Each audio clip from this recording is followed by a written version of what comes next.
some wounds never heal, and some names cut deeper than any blade ever could. For 22 years Mira had carried both scars that mapped her face like a cruel geography, and a name whispered with disgust: the Cursed Girl. In the village of Raven Hollow, she was the walking reminder of everything people feared. Children ran from her shadow, merchants refused her coin, even dogs cowered when she passed. Her face told the story of a childhood plague that should have killed her, leaving behind twisted skin and deep red marks that never faded. When the vampire Lord Dante rode into town, everyone expected him to choose the merchant's golden-haired daughter or the mayor's beautiful wife. Instead, his blood-red eyes stopped on Mira, the girl everyone pitied, the woman no man would touch. What he saw beneath those scars would change everything they thought they knew about monsters and beauty. But what ancient secret was written in the very scars that made her an outcast? Before we jump back in, tell us where you're tuning in from, and if this story touches you, make sure you're subscribed, because tomorrow I've saved something extra special for you. The morning sun filtered through the grimy window of Mira's small cottage, casting harsh shadows across the cracked hand mirror that sat upon her wooden dresser. She had inherited the mirror from her mother, along with precious little else, and though its silver backing had long since tarnished and spider-webbed with age, it remained her most treasured possession, not because she enjoyed what it showed her, but because it was all she had left of the woman who had loved her unconditionally. Mira approached the mirror slowly, as she did every morning, steeling herself for the reflection that would greet her. The face that stared back was a map of suffering. Deep red lesions carved valleys across her left cheek, while raised scars created mountain ranges along her jaw and forehead.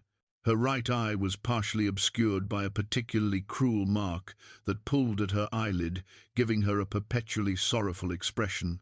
The villagers called it divine punishment, a mark of shame that warned others to keep their distance. But her mother's voice echoed in her memory, gentle and loving. Beauty lives in the heart, my darling. What matters is not what others see, but who you choose to be. Those words felt like whispered prayers now, 20 years after her mother's death. The cottage around her spoke of humble means and careful maintenance. Every board had been scrubbed clean, every crack sealed with care.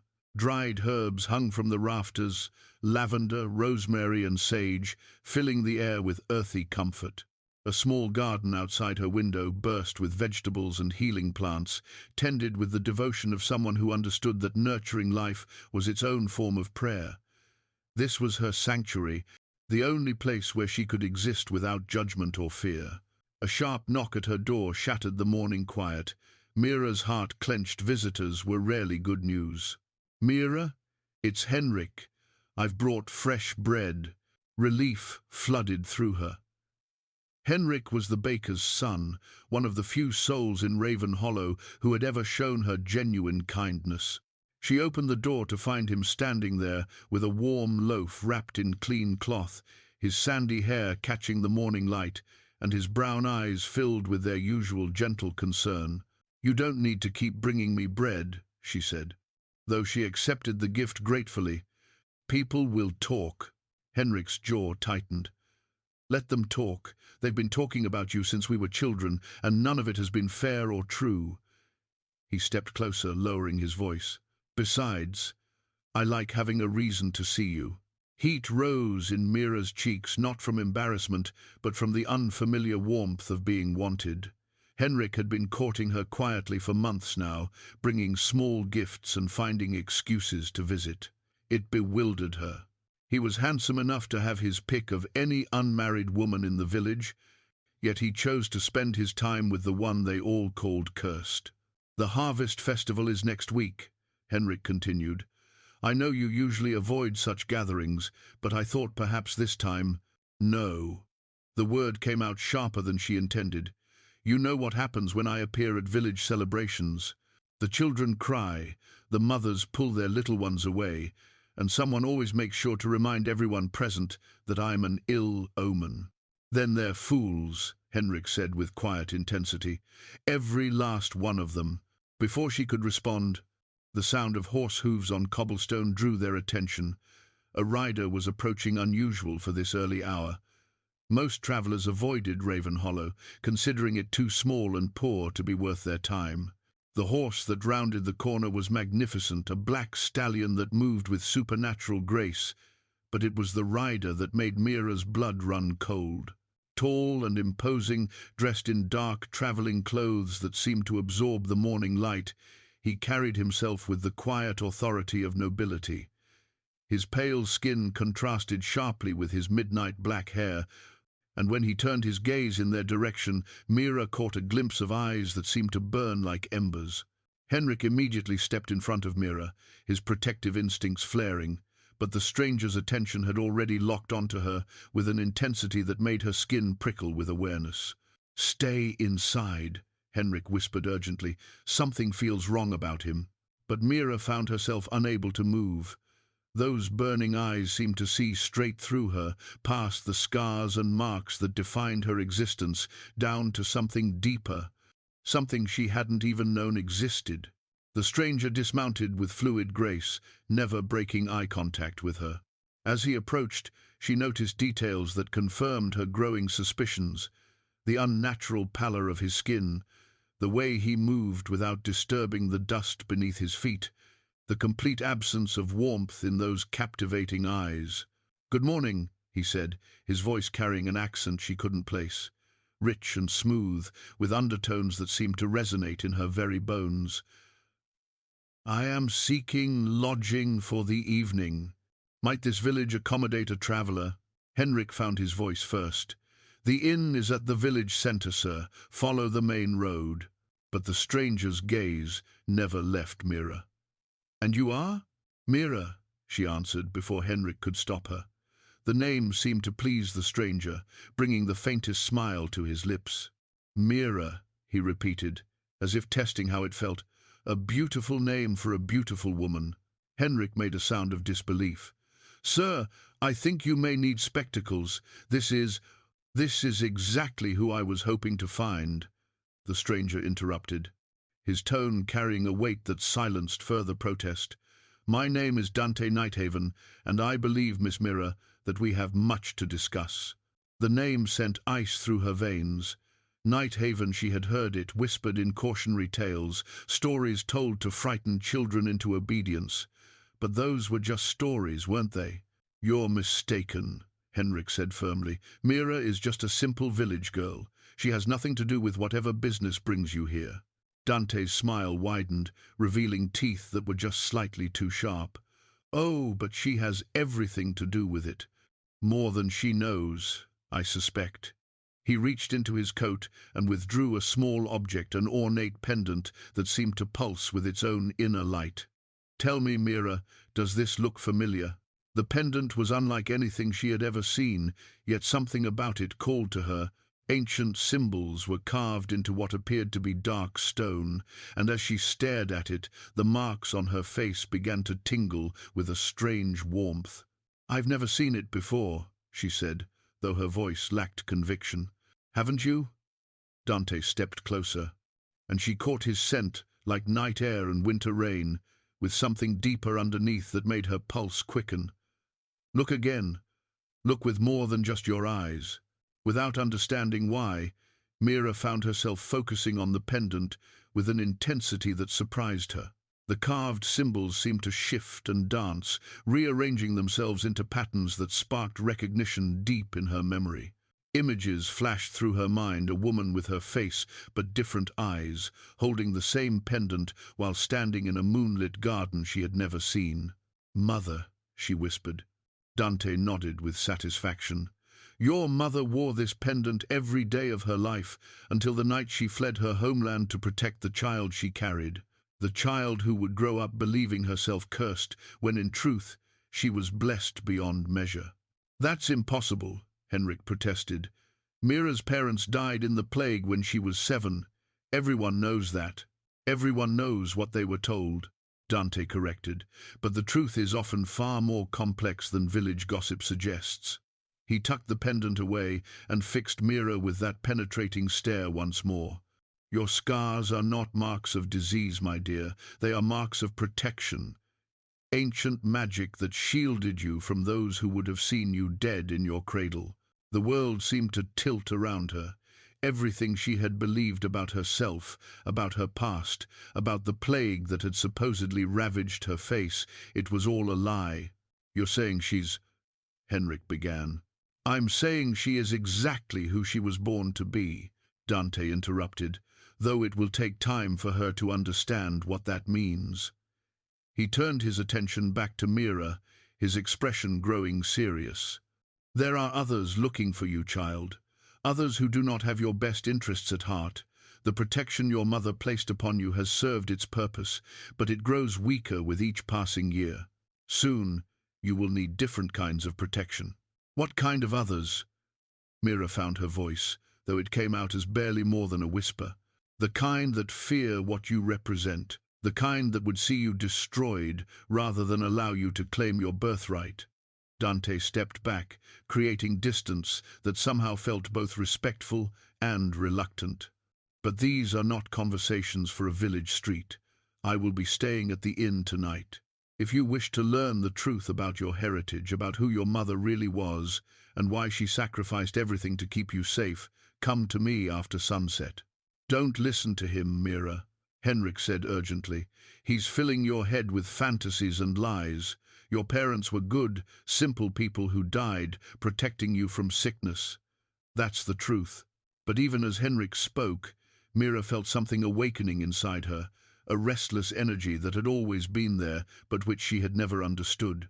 The marks on her face continued to tingle, and for the first time in her life, they didn't feel like marks of shame. They felt like recognition. Think carefully about my words, Dante said, mounting his horse with the same supernatural grace he had shown in dismounting. Your mother's sacrifice brought you 22 years of safety, but that time is ending. Soon you will have to choose between the life you have known and the life you were born to live. He rode away without another word, leaving behind only the lingering scent of winter and the memory of eyes that burned like stars. Henrik turned to her immediately, his face creased with worry. Promise me you won't go to him tonight. Whatever he's offering, whatever lies he's spinning, promise me you'll stay away.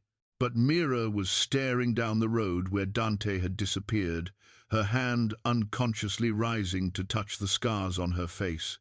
For the first time in her life, someone had looked at her without pity, without revulsion, without the careful politeness that masked deeper discomfort. He had looked at her and seen what? Beauty, worth, something precious that had been hidden away. I need to know, she said quietly. Know what?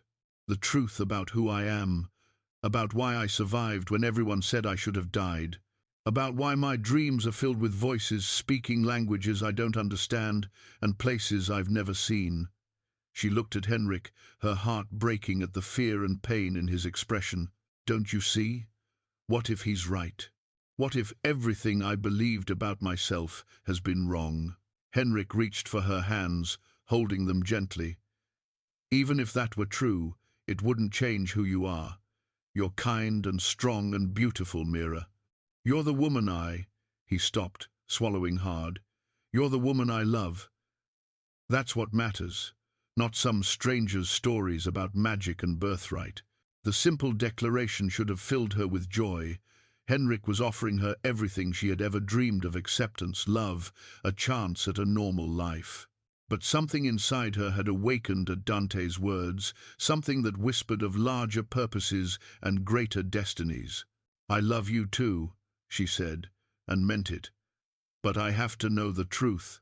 As evening approached and the village settled into its familiar rhythms, Mira found herself standing at her window, watching the last light fade from the sky. The inn glowed with warm lamplight, and somewhere within its walls Dante waited with answers that could change everything. Her mother's voice echoed once more in her memory. Beauty lives in the heart, my darling.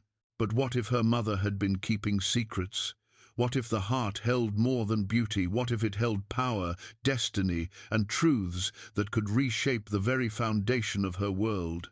Mira touched the cracked mirror one last time, looking at her reflection with new eyes. The scars were still there, still prominent, still the first thing anyone noticed about her. But for the first time she wondered if they told a different story than the one she had always believed. As the church bell tolled 9 times, she made her decision. It was time to learn who she really was. The inn's common room fell silent as Mira pushed through the heavy wooden door. Every conversation died mid-sentence, every laugh caught in throats suddenly gone dry. The handful of patrons, mostly travelling merchants and local men seeking refuge from their wives' evening chores, stared at her with expressions ranging from shock to disgust. She had never entered the inn before. In 22 years of life in Raven Hollow, this was forbidden territory, a place where her presence would be seen as contamination of decent folks' evening pleasures. But tonight felt different. Tonight, the familiar weight of shame seemed lighter somehow, replaced by something she couldn't quite name. "What's that creature doing in here?" muttered old Thomas, the blacksmith, loud enough for all to hear. "Bad enough we have to see it in the marketplace." "Hush," whispered his companion, casting nervous glances around the room. "You know what they say about speaking ill of the cursed. Brings bad luck."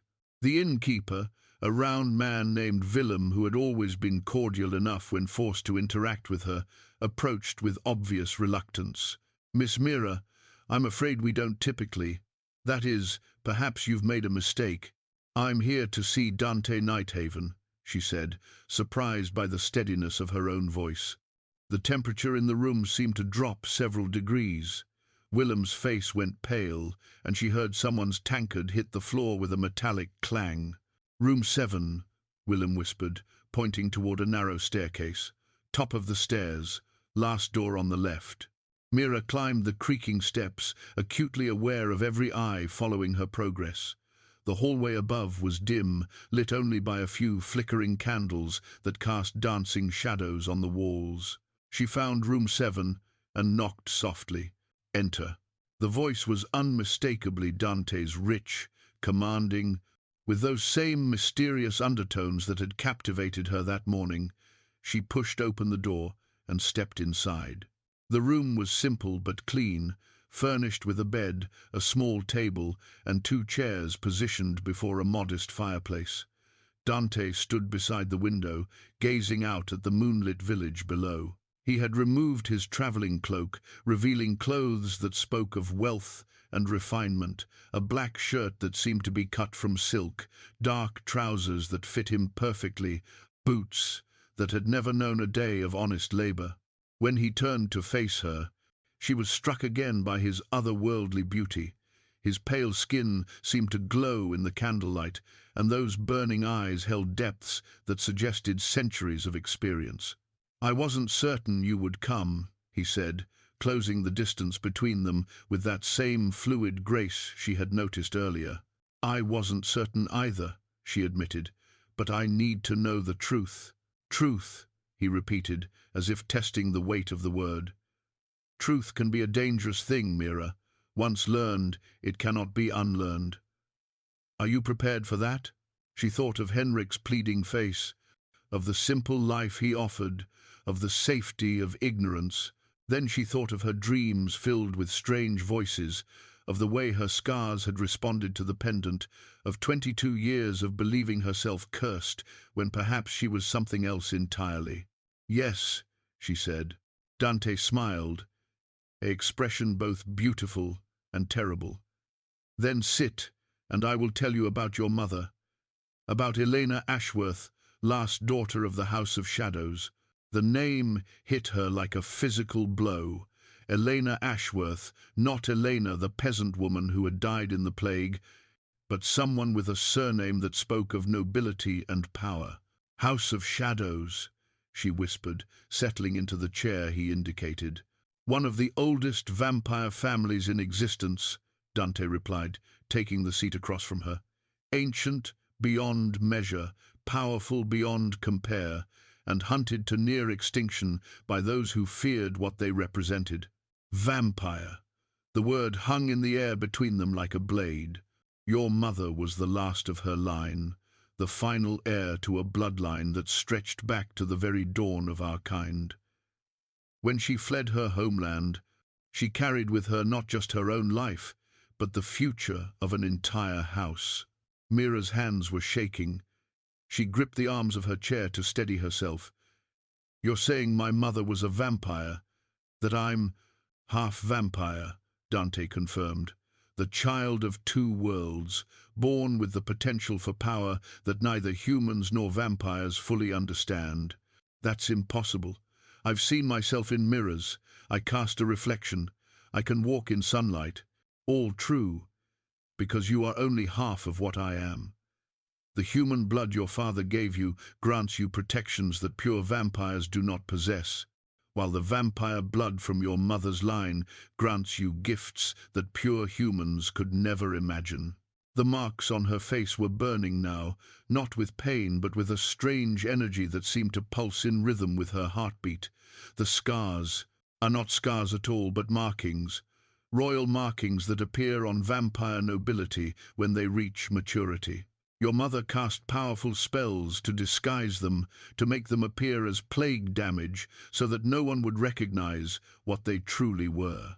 But the magic is weakening, and soon they will show their true nature.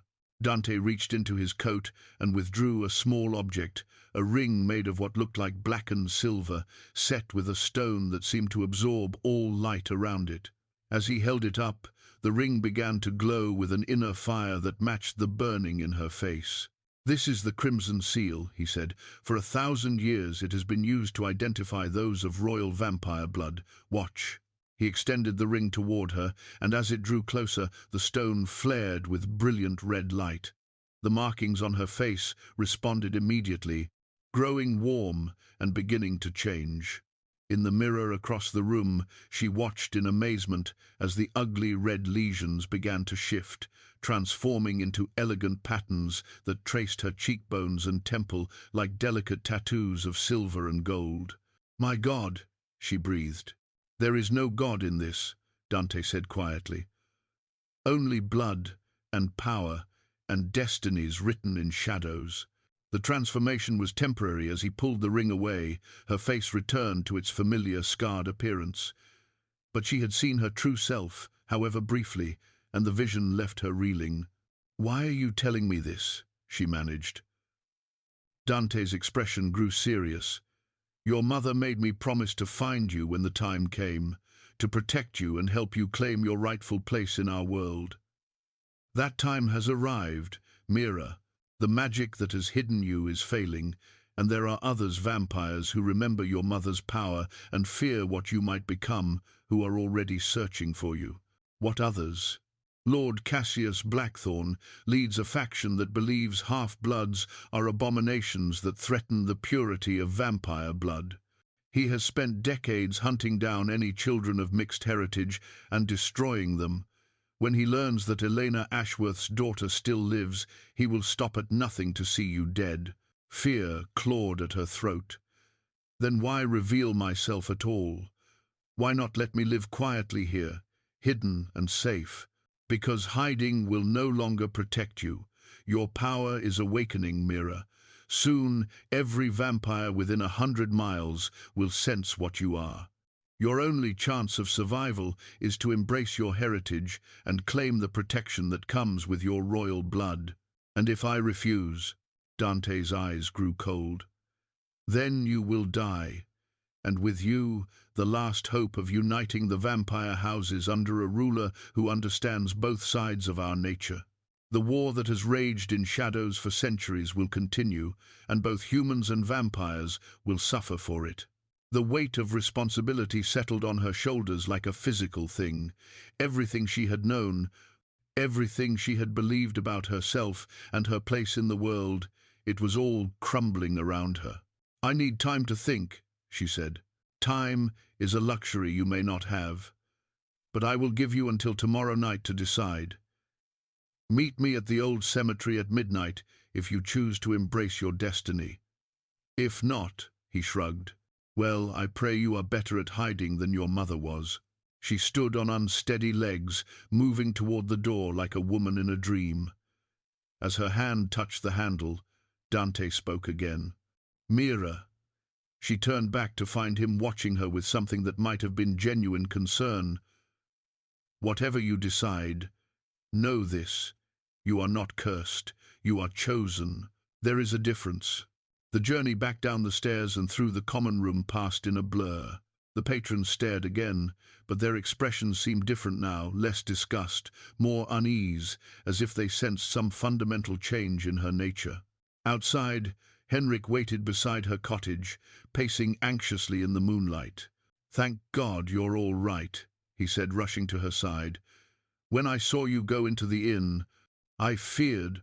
What did he tell you?" Mira looked at this good, honest man who loved her despite everything the world said she was. How could she explain that she might not be human? That the quiet life he offered might be impossible? That destiny was calling her toward a darkness he could never understand or follow? "He told me stories," she said carefully, "about my mother and where she came from. And do you believe them?" She thought of her transformed reflection, of the way the royal markings had blazed with their own light, of the power she had felt stirring in her blood. "I don't know what I believe anymore." But even as she spoke the words, she knew they were only partly true. Deep in her heart, in the place where instinct lived, she did believe. The stranger's story explained too much: her survival of the plague that had killed her parents, her strange dreams, the way animals sometimes approached her without fear, the inexplicable knowledge she sometimes possessed of things she had never learned. Henrik pulled her into his arms, and she allowed herself to be held, to feel the warmth and safety of human love one more time. Tomorrow night, she would have to choose between the life she had known and the life she was meant to live. But tonight, she could still pretend that love might be enough to hold back the darkness that called to her blood. Sleep eluded Mira that night. She lay in her narrow bed, staring at the ceiling beams, while Dante's words echoed through her mind like a haunting melody. Every time she closed her eyes, she saw her transformed reflection, the elegant markings that had replaced her scars, the regal bearing that had straightened her shoulders, the sense of power that had coursed through her veins. When dawn finally broke, she rose with purpose. If she was truly the daughter of Elena Ashworth, if her mother had indeed been vampire nobility fleeing some ancient danger, then perhaps answers lay hidden in the places where her childhood memories were strongest. The village was stirring to life as she made her way through the winding streets toward the cottage where she had spent her earliest years. It had been abandoned since her parents' death, deemed too cursed for any sensible family to inhabit. The building stood at the village's edge, its windows boarded and its garden long since claimed by wild growth. She had not been back here in 15 years.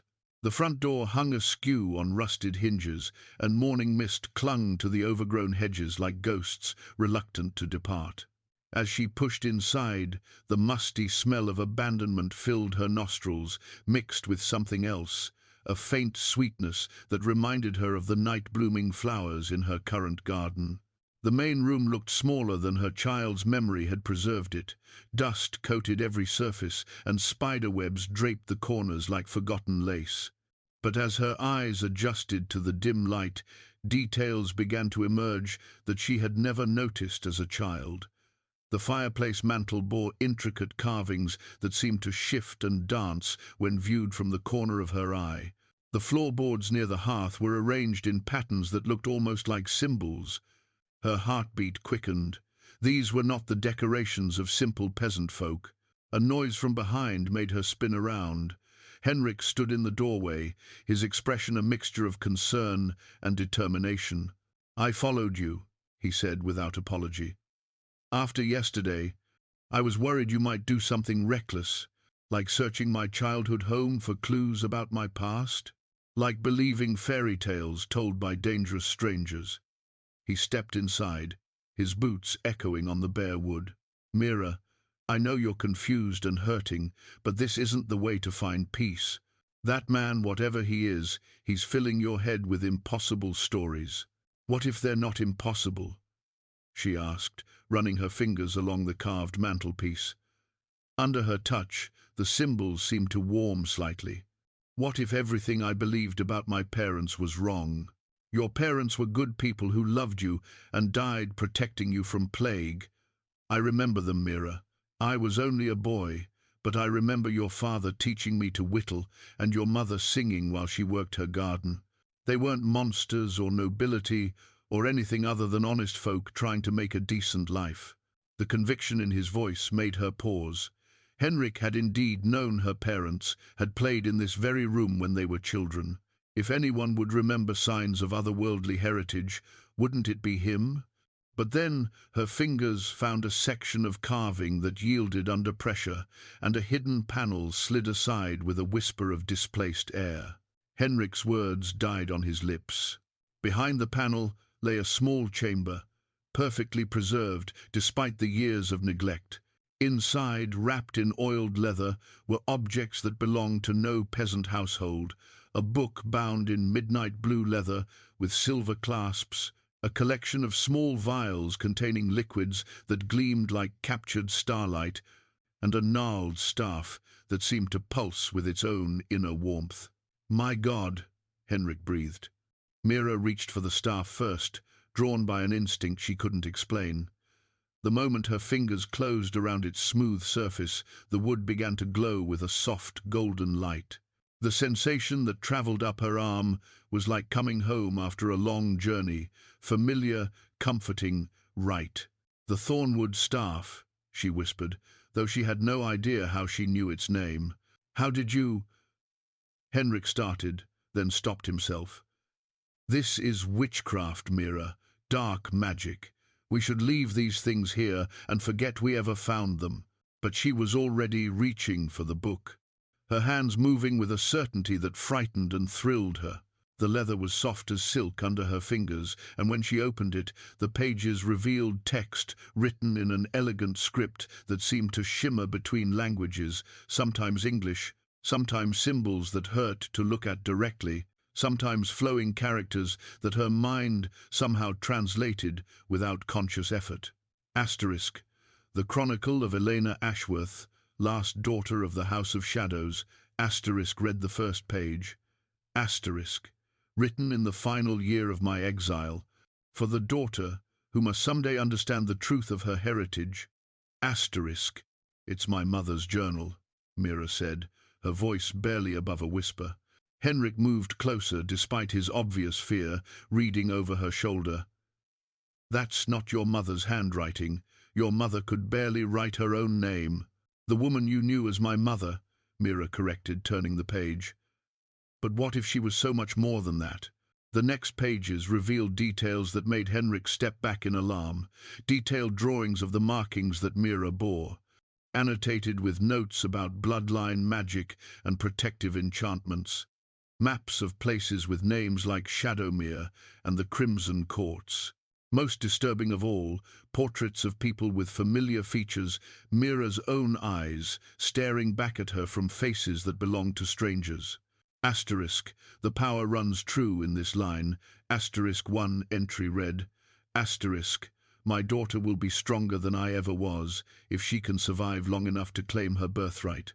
The markings appeared early.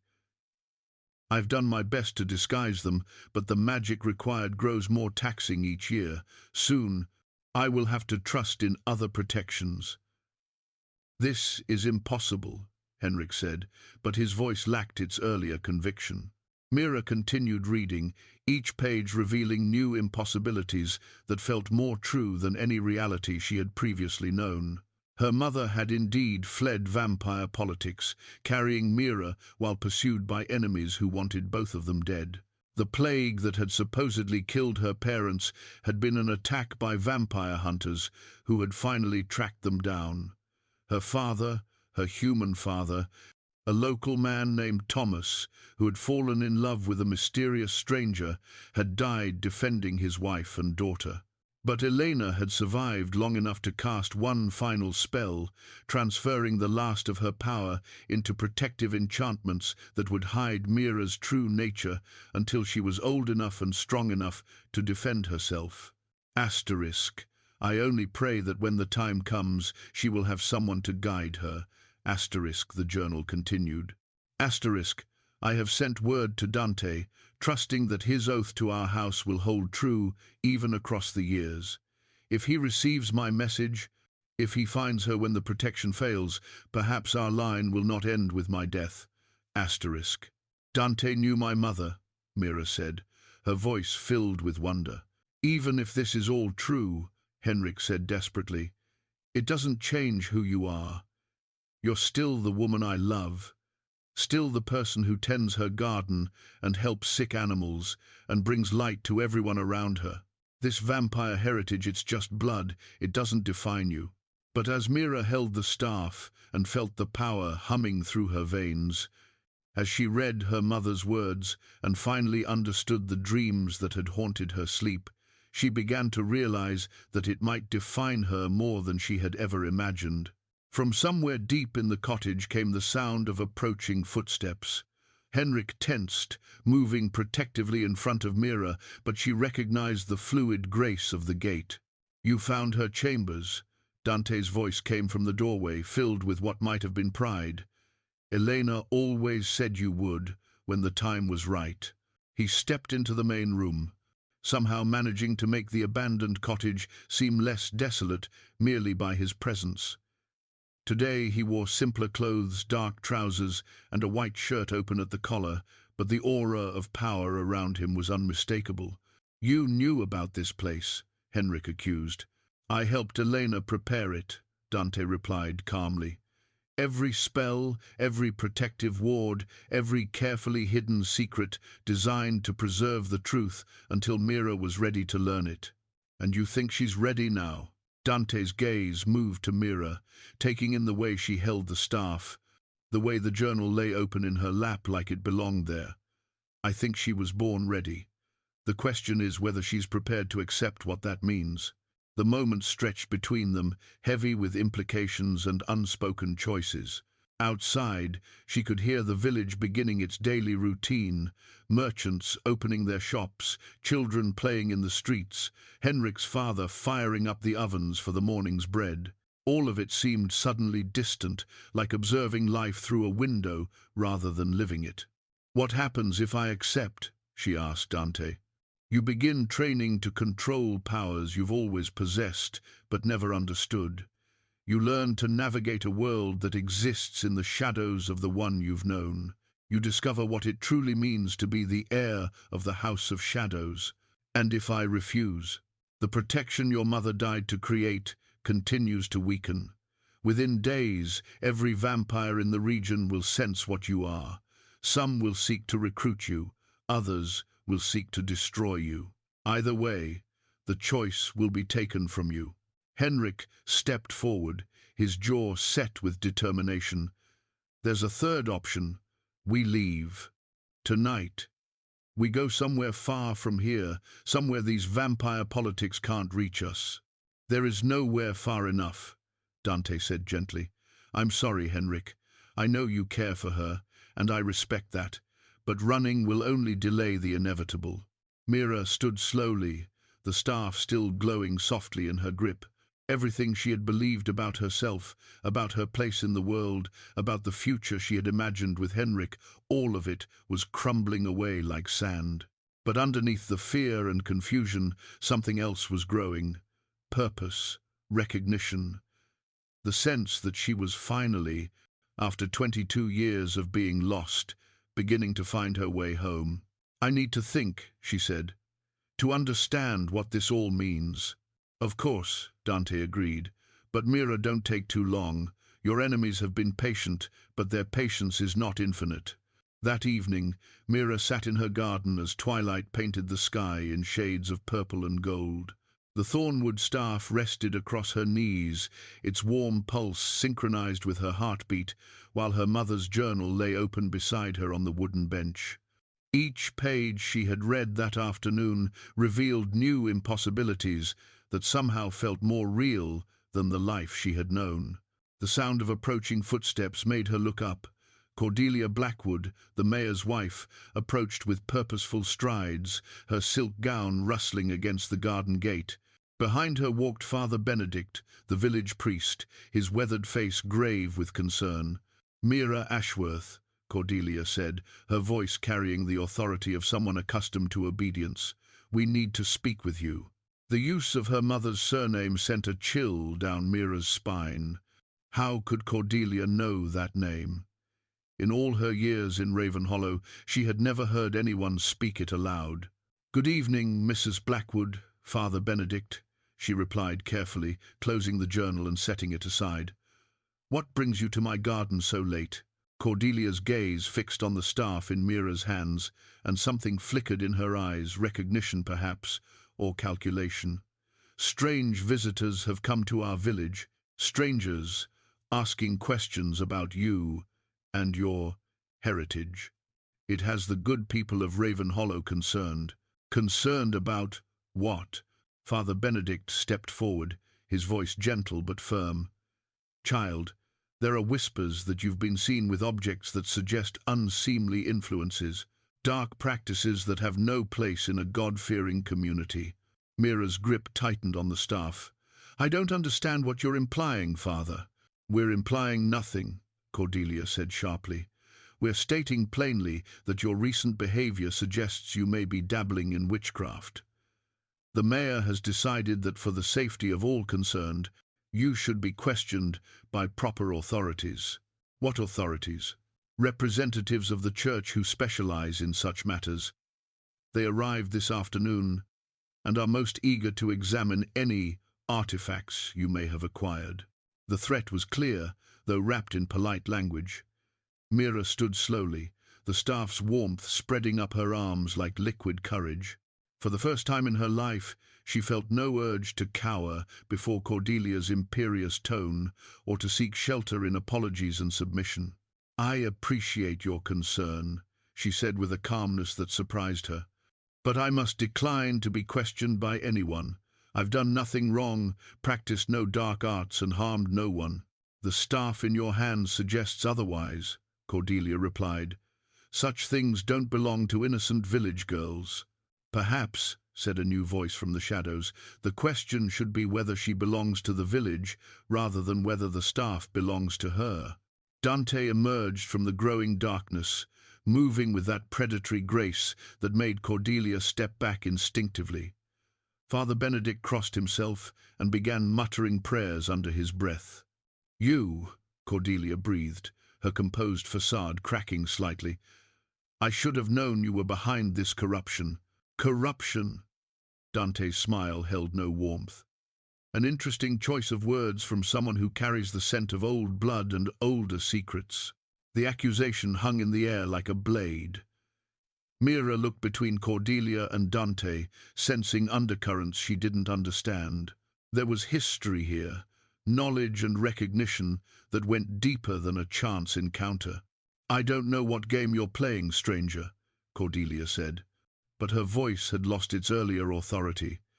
"But this girl is under the protection of the church now. Any attempt to interfere will be met with appropriate force." "Will it indeed?" Dante's eyes began to burn with that inner fire Mira had witnessed before. And what force might that be? The force of men who hunt in shadows, who claim divine authority while spilling innocent blood. Father Benedict's prayers grew louder, his weathered hands clutching his crucifix with white-knuckled intensity. But Cordelia's reaction was different. Her hand moved to a pendant at her throat, a silver disc that Mira hadn't noticed before, and her lips began to move in words that definitely weren't prayers. "You know what we are," Dante said, his tone shifting to something darker and more dangerous. "Just as we know what you are. The question is whether you wish to conduct this business here, in front of witnesses, or somewhere more private." "I wish to conduct no business with the likes of you," Cordelia replied, but she was already backing toward the garden gate. "Come, Father, this place reeks of evil." "Wait," Mira called. Rising from the bench, The staff pulsed brighter in her hands, and she felt power flowing through her veins like molten gold. "I have questions too." Cordelia paused, her gaze fixed on the glowing staff with something that looked distinctly like hunger. "How did you know my mother's surname?" Mira continued. "In 22 years I've never heard anyone in this village speak the name Ashworth, yet you used it as naturally as breathing." "I misspoke," Cordelia said quickly. "I meant to say, you meant to say exactly what you did say." Mira stepped closer, and with each step, the markings on her face grew warmer. "Just as you meant to come here tonight, with talk of church authorities and questioning. Just as you meant to find out what I've discovered about my heritage." The silver pendant at Cordelia's throat began to glow with cold light, answering the warmth of Mira's staff. Father Benedict stopped praying and stared in horror as both women seemed to grow more luminous in the gathering darkness. "You're making a terrible mistake, girl," Cordelia said, her voice dropping to a whisper that somehow carried more menace than her earlier shouting. "There are powers in this world that you cannot comprehend, cannot control, and certainly cannot challenge. Walk away from this path before it destroys you." "The only mistake," Dante interjected, moving to stand beside Mira, "would be allowing those powers to continue hiding behind false piety and manufactured fear. The game has changed, Cordelia. She knows what she is now." "Does she?" Cordelia's smile was sharp as winter ice. "Does she truly understand what it means to be the last of the Ashworth line? What enemies will come for her? What sacrifices will be demanded?" She turned her attention back to Mira, and for a moment her expression held something that might have been genuine concern. "Your mother was my friend once, before she chose love over duty. I watched her flee into exile, watched her sacrifice everything for the chance to give you a normal life. Don't throw that gift away for the sake of power you're not prepared to wield." The admission struck Mira like a physical blow. "You knew my mother? You knew what she was?" "I knew Elena Ashworth before she became Elena the peasant. I knew her when she was still vampire nobility, still believing she could change our world for the better. I also knew her when that naive idealism nearly got her killed." Dante's eyes narrowed. "And what are you, Cordelia Blackwood, that you speak of vampire nobility with such familiarity?" "I am someone who learned the value of choosing the winning side," Cordelia replied. "Someone who understands that power without allies is merely a target waiting to be eliminated." She reached into her coat and withdrew a small object, an obsidian dagger with symbols carved along its blade. The moment it appeared, Mira felt a jolt of recognition that went bone deep. She had seen this weapon before, in dreams that now seemed more like memories. "This belonged to your mother," Cordelia continued. "A gift from the House of Shadows, forged in the old ways, blessed with the blood of ancient kings. She used it to seal the protection spells that kept you hidden all these years." The dagger seemed to call to her, its dark surface reflecting the staff's golden glow. Without conscious thought, Mira reached for it, and the moment her fingers closed around the hilt, the world exploded into sensation. Visions flooded her mind, her mother wielding the blade in desperate combat, carving protective symbols into the very foundations of their cottage, bleeding her own life force into enchantments designed to keep her daughter safe. She saw Cordelia too, younger and dressed in finery that spoke of high station, arguing with Elena about duty and destiny and the cost of love. When the visions faded, Mira found herself holding both staff and dagger, power flowing between them like electricity. The markings on her face blazed with silver light, and for the first time she could see them reflected in Cordelia's wide eyes, not scars, but royal sigils that proclaimed her heritage to anyone who knew how to look. "Now you begin to understand," Cordelia said softly. "The question is whether you're strong enough to survive the understanding." Father Benedict, who had been standing frozen throughout this exchange, suddenly found his voice. "Demons!" he cried, turning to flee. "Devils and demons walking among us." He stumbled away into the darkness, his panicked prayers echoing back through the night air. Cordelia watched him go with something like amusement. The good father will spread word of what he's seen tonight. By morning, the entire village will know that their cursed girl has revealed herself to be something far more dangerous. Let them know, Mira said, surprised by her own certainty. I'm tired of hiding, tired of being ashamed of what I am. Brave words, Cordelia replied, but bravery alone won't be enough for what's coming. Your enemies are already on their way, drawn by the magical disturbance your awakening has created.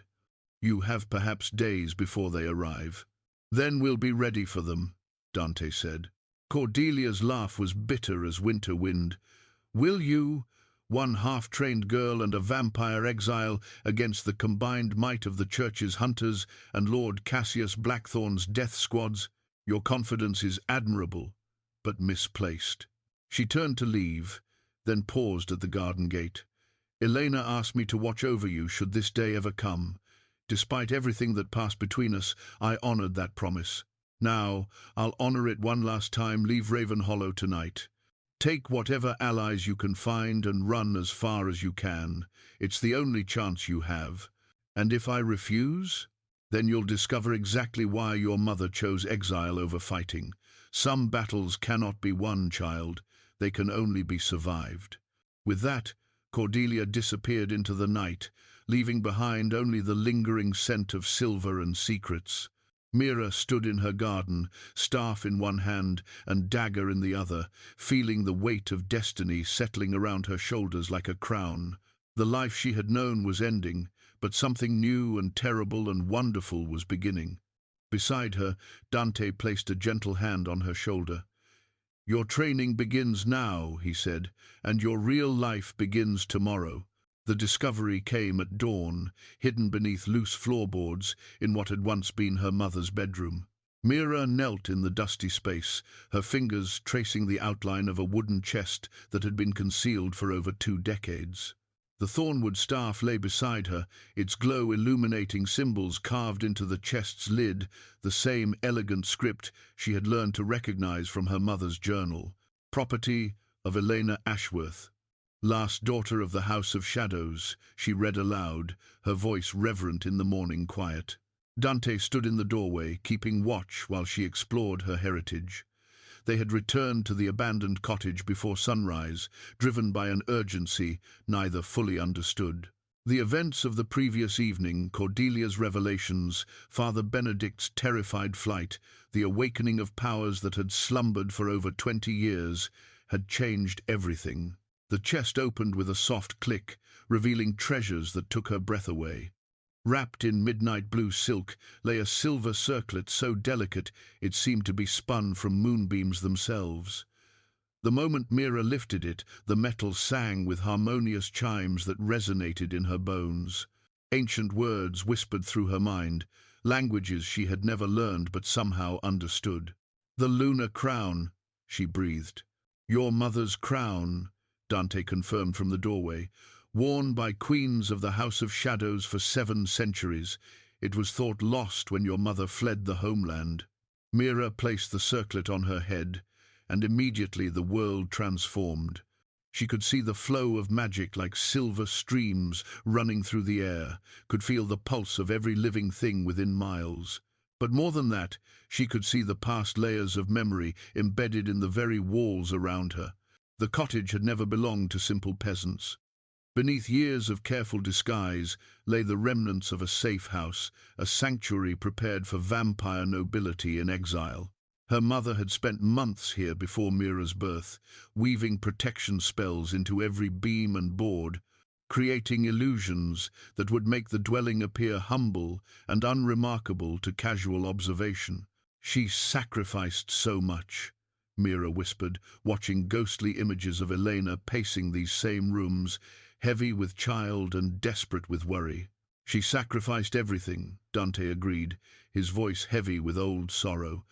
"Elena was the strongest of her generation, destined to unite the vampire houses under one crown.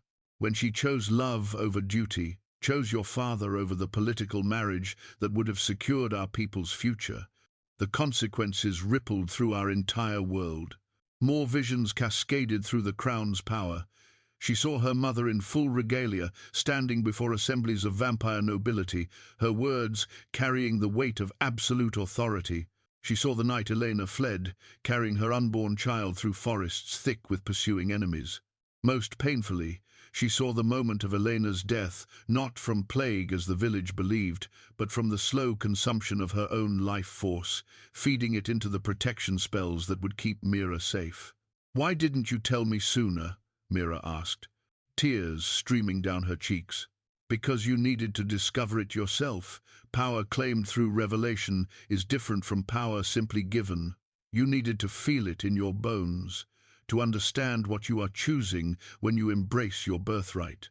A sound from outside made them both freeze. Voices, multiple footsteps approaching through the overgrown garden. Dante moved to the window with predatory silence, his body tensing for combat. "Henrik," he said after a moment, "and others." Mira quickly returned the crown to its chest and concealed both beneath the loose floorboards. Whatever was coming, she sensed it would be better faced without obvious displays of supernatural heritage. Henrik appeared in the cottage doorway, but he was not alone. Behind him stood Willem the innkeeper, old Thomas the blacksmith, and half a dozen other villagers, all carrying weapons and wearing expressions of grim determination. "Mira," Henrik said, his voice strained with emotion, "you need to come with us. Now." "Come where?" she asked, though she already suspected the answer. "To the church," Willem replied. "Father Benedict says you've been consorting with demons. The whole village is in an uproar about what happened last night." "Consorting with demons," Dante repeated, amusement coloring his tone. "How delightfully medieval." "This is no jest," Thomas growled, hefting his blacksmith's hammer. "The priest says you've been corrupted by dark magic, says you bear the marks of Satan himself." Mira felt the familiar weight of judgment settling around her, but this time it felt different. Instead of shame, she experienced something closer to pity for these frightened people who understood so little of the world beyond their narrow borders. "I bear the marks of my heritage," she said calmly, "nothing more and nothing less." "Your heritage is plague and curse," Willem shot back. "We've tolerated you out of Christian charity, but tolerance has its limits. What exactly are you proposing to do?" Dante's voice carried subtle menace that made several villagers step back involuntarily. "We're proposing to turn her over to the church investigators who arrived this morning," Henrik said, though he couldn't quite meet her eyes. "They're trained to deal with such matters. They'll examine her, determine if she's been corrupted, and if necessary," he swallowed hard, "if necessary, they'll cleanse her soul." "Cleanse her soul," Dante repeated, another charming euphemism. The implications were clear. The church investigators would find exactly what they expected to find: supernatural influence, demonic corruption, evidence of witchcraft. And their idea of cleansing would involve fire and suffering and death. "Henrik," Mira said quietly, "look at me." Reluctantly, he raised his gaze to meet hers. The pain in his brown eyes was unmistakable. This was tearing him apart, but fear had overcome love. "Do you truly believe I'm corrupted, that I've made some pact with evil forces?" "I don't know what to believe anymore," he admitted. "The woman I love would never touch those cursed objects, would never consort with creatures like him." He gestured toward Dante without looking directly at him. "But the evidence suggests I'm not who you thought I was," Mira interrupted. "But that doesn't make me evil, Henrik. It just makes me different. Different in ways that could damn your soul," Willem insisted, "and ours, if we allow such corruption to remain among us." She felt power stirring in response to their fear and hatred, the same energy that had blazed through her the night before. It would be so easy to show them what she really was, to let them see the royal markings in their true form, to demonstrate abilities that would leave no doubt about her supernatural nature. Instead, she made a different choice. "Very well," she said, stepping toward Henrik and the others. "I'll come with you willingly. I'll submit to whatever examination these investigators require." "Mira, no," Dante said sharply. "You don't understand what you're agreeing to." "Don't I?" She met his burning gaze with steady resolve. "These are my people, Dante. I've lived among them for 22 years. If they need proof that I mean them no harm, then I'll provide it." "Proof?" Dante's laugh was bitter. "Child, they've already decided what you are. Nothing you say or do will change that judgment. They fear what they don't understand, and they destroy what they fear. Then perhaps it's time they learn to understand." Before anyone could stop her, Mira stepped forward and placed her hand on Henrik's arm. The moment skin touched skin, images flooded between them, memories of their childhood together, moments of tenderness and connection, the simple love that had grown between two damaged souls, seeking comfort in an often cruel world. But along with the memories came something else. Power flowed from her into him, not harmful or corrupting, but healing. The old scar on his hand from a childhood accident faded and disappeared. The persistent ache in his back from years of lifting heavy flour sacks simply vanished. Years of small hurts and accumulated pain melted away like snow in spring sunshine. Henrik gasped, staring at his unmarked hand in wonder. Around them, the other villagers murmured in fear and amazement. "This is the corruption you're so afraid of," Mira said gently. "The ability to heal instead of harm, to ease suffering rather than cause it. If that damns my soul, then perhaps damnation is not what we've been taught to believe." For a moment, she thought Henrik might change his mind, might choose to trust in what he had felt rather than what others had told him to fear. But then Willem grabbed his shoulder, hissing urgent warnings about demonic deception and supernatural trickery. The moment of possibility passed. "Witchcraft," Thomas declared. "Healing without prayer. Without God's blessing, it's the devil's work, designed to seduce us into accepting greater evils." "So healing is evil now?" Dante asked. "Interesting theology." "Silence, demon," Willem snapped. "We know what you are." "Do you indeed?" Dante's eyes began to burn brighter. "Then you know what I'm capable of when those under my protection are threatened." The villagers raised their weapons, pitchforks and hammers and kitchen knives that would be useless against vampire strength, but which represented their determination nonetheless. "Enough," Mira said, her voice carrying new authority. "I've given my word. I'll come with you willingly, submit to your investigators' questions, and prove that I'm not the threat you believe me to be." "And if their examination reveals corruption?" Henrik asked quietly. "Then you'll do whatever your conscience demands," she replied. "But Henrik, remember this moment. Remember what you felt when I touched you. Hold on to that truth, whatever else happens." She walked toward the cottage door, past the suspicious faces and raised weapons, carrying herself with a dignity that was part learned behavior and part awakening heritage. Behind her, Dante followed with predatory grace, his presence a reminder that she was not as helpless as she appeared.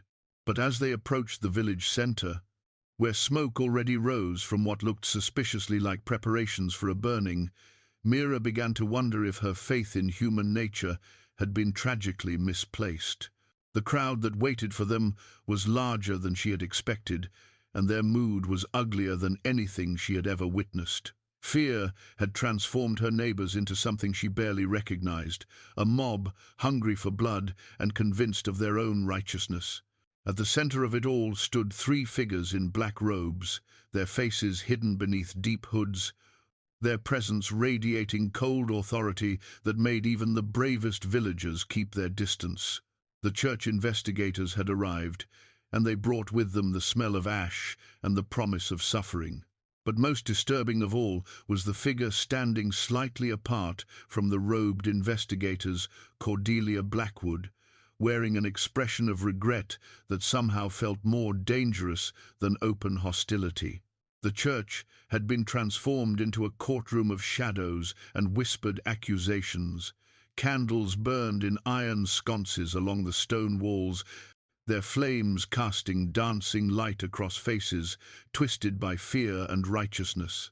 The three investigators stood before the altar like dark priests conducting some unholy ritual, their black robes seeming to absorb the very light around them. Mira knelt in the center of the nave, her hands bound with iron chains that burned against her skin with each movement.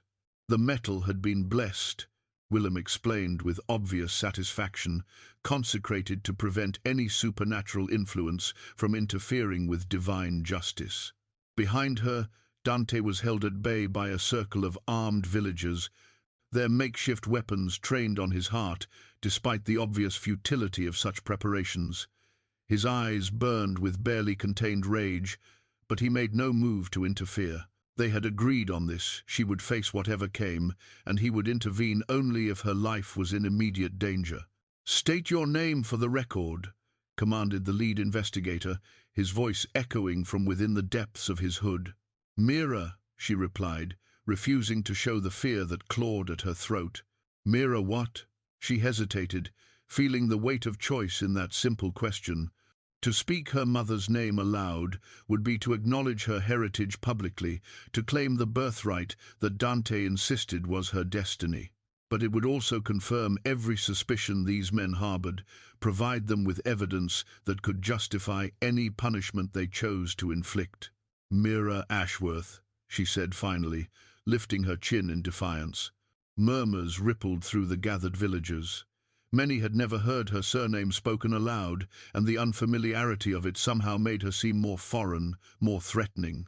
"Ashworth," the investigator repeated, and she heard satisfaction in his tone. "A name that appears in our records. Tell me, child, what do you know of your family's history? I know my mother died to protect me. I know she loved me despite what others thought I was. Beyond that, I know only what I've recently learned." "And what have you recently learned?" The question hung in the air like a blade. She could lie, could pretend ignorance, and hope they would find her harmless enough to spare. Or she could tell the truth and face whatever consequences honesty brought. "I've learned that my mother came from a noble family, that she fled her homeland to give me a chance at a normal life, that the scars on my face are not what they appear to be." "Demonstrate," the investigator commanded. "I beg your pardon? If your scars are not what they appear, show us their true nature." It was a trap, of course. Any display of supernatural ability would confirm their worst suspicions, while refusal would be seen as admission of guilt through cowardice. But there was a third option, one that might serve truth without providing ammunition for her enemies. "I cannot demonstrate without the proper catalyst," she said carefully. "The transformation requires specific conditions that are not present here." "Convenient," sneered the second investigator. "Claims of power that cannot be proven are the hallmark of desperate liars." "Or," said a new voice from the back of the church, "the hallmark of someone wise enough to understand that pearls should not be cast before swine." Every head turned toward the entrance, where a figure stood silhouetted against the morning light. Tall and imposing, dressed in traveling clothes that spoke of wealth and authority, the newcomer carried himself with the casual arrogance of nobility. As he stepped into the candlelight, Mira's breath caught in her throat. He was beautiful in the way that vampires were beautiful, pale skin that seemed to glow with inner light, dark hair that caught and held shadows, features so perfect they seemed carved rather than born. But where Dante's beauty held warmth and hidden gentleness, this stranger's perfection was cold as winter starlight. "Lord Cassius Blackthorne," the lead investigator said, his voice suddenly deferential. "We were not expecting you so soon." "Urgent matters require urgent attention," Cassius replied, his gaze fixing on Mira with predatory intensity. "I trust you have followed our instructions regarding the handling of this specimen?" The casual dehumanization in his tone made her stomach clench with fear. This was the enemy Dante had warned her about, the vampire lord who sought to destroy all half-bloods as abominations against the purity of their kind. The girl has been secured and questioned as directed, the investigator confirmed, though she has proven less cooperative than hoped. Has she? Cassius moved down the center aisle with fluid grace, his footsteps silent on the stone floor. How disappointing! I had hoped that Elena Ashworth's daughter would show more wisdom than her mother. You knew my mother? Mira asked, though she already suspected the answer. I knew Elena before she became infatuated with human weakness, before she chose to corrupt our bloodline with mortal contamination, before she became a traitor to everything our kind represents. His words cut deep, but beneath the pain, Mira felt something else, stirring anger, hot and righteous and powerful. My mother was no traitor, she said, her voice carrying new strength despite the chains that bound her. She chose love over politics, hope over hatred. If that makes her a traitor in your eyes, then perhaps your eyes see poorly. Cassius laughed, a sound like breaking crystal. Defiant, how refreshing. Tell me, child, do you know why I've come all this way to visit your little hamlet? To murder me, I assume. Murder. He seemed genuinely offended by the suggestion, such a crude term for what I offer. I've come to provide you with a choice, the same choice I offered your mother 23 years ago. From within his coat, he withdrew an ornate chalice wrought from what appeared to be black silver.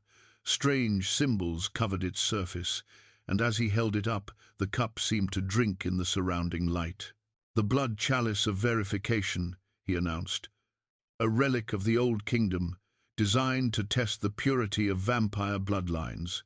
One drop of your blood within its depths will reveal the truth of your heritage for all to see. And if my heritage proves to be what you already believe it to be, then you will have the opportunity to redeem your family's honor through sacrifice. Your death will serve as an example to other potential half-breeds, a demonstration that corruption will not be tolerated in our ranks.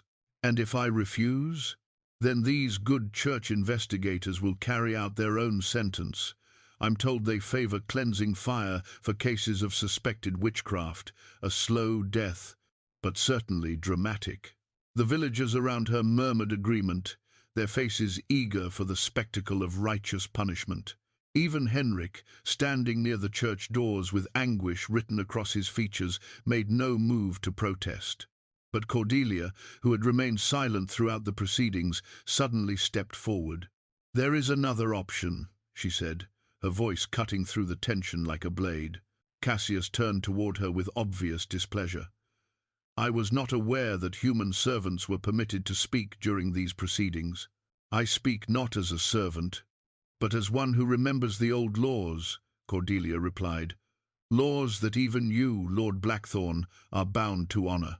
Explain yourself. The girl has royal blood, whatever else she may be.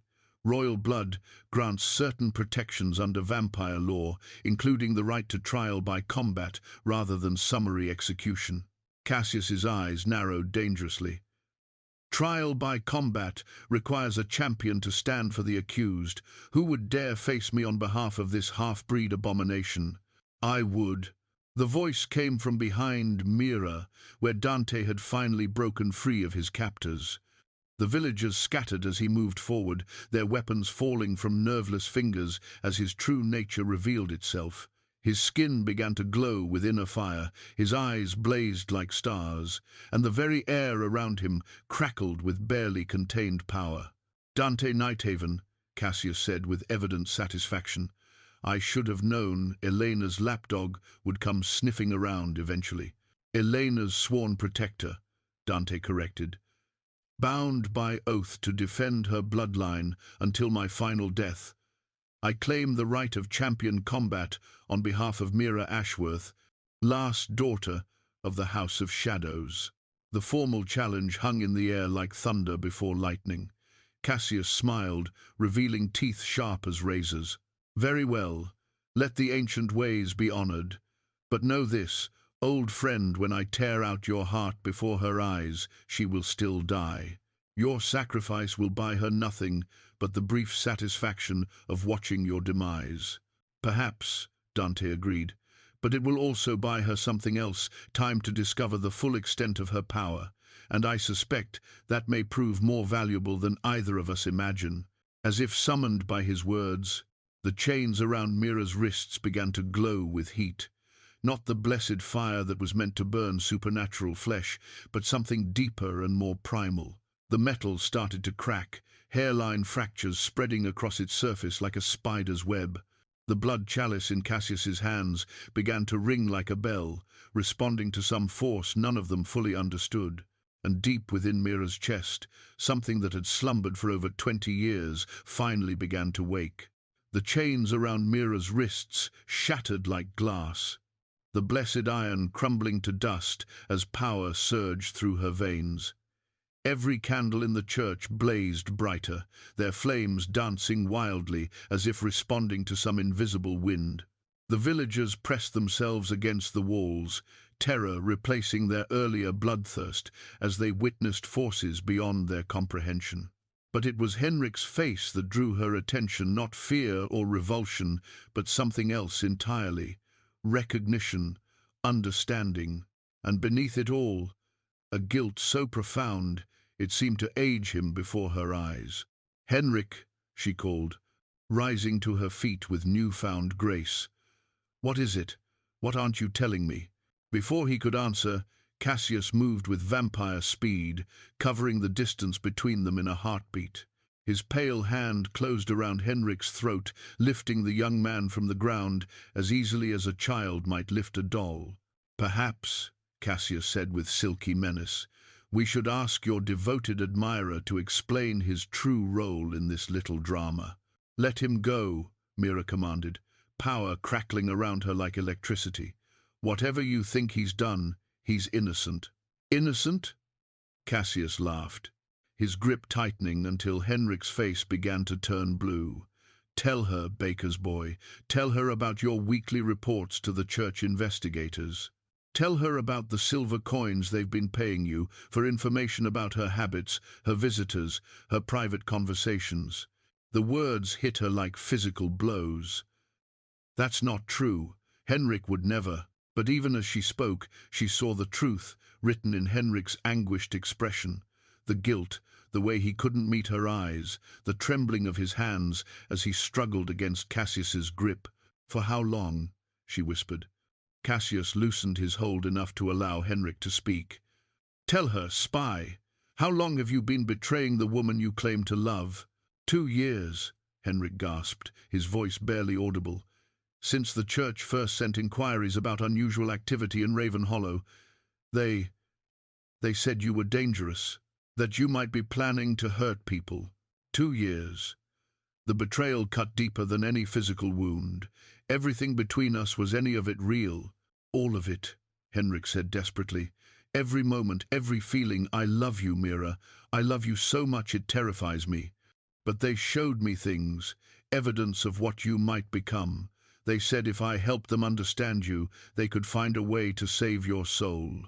"Save my soul," she repeated numbly, "by burning me alive. I didn't know. They told me they only wanted to study you, to find a cure for whatever supernatural influence was affecting you. When they arrived yesterday with talk of trials and purification, I tried to warn you away, remember? I begged you not to go to that stranger at the inn." Cassius released Henrik, who collapsed to the floor, gasping for breath. "How touching. The spy claims to love his target. Perhaps we should test the sincerity of that love." From within his robes, the vampire lord withdrew a silver dagger whose blade gleamed with unnatural light. "This blade is consecrated with holy water and blessed by a 12 priests. One cut will reveal the true nature of anyone it touches, human, vampire, or something caught between. Shall we see what your beloved baker's boy really is?" Before anyone could stop him, Cassius grabbed Henrik's arm and drew the blade across his palm. Blood welled from the cut, but not the red blood of mortality. Instead, the wound leaked silver, gleaming in the candlelight like liquid mercury. The church erupted in gasps and screams. Henrik stared at his own hand in horror, watching silver drops fall to the stone floor where they hissed and steamed. "Vampire hunter," Cassius announced with satisfaction. "Born of a bloodline specifically bred to infiltrate supernatural communities and gather intelligence. The silver in his veins makes him resistant to vampire influence, allows him to lie convincingly even to those gifted with supernatural perception." "No," Henrik whispered, but even as he spoke, changes were beginning to manifest. His brown eyes flickered with silver light, his canine teeth extended slightly. Most tellingly, his scent, which had always carried the warm notes of fresh bread and honest labor, now held undertones of metal and moonlight. "You knew," Mira said, her voice hollow with the weight of revelation. "All this time, you knew what you were. I swear to you." "I didn't know," Henrik pleaded. "My parents died when I was young, plague, they said. The baker and his wife took me in, raised me as their own. I thought I was human.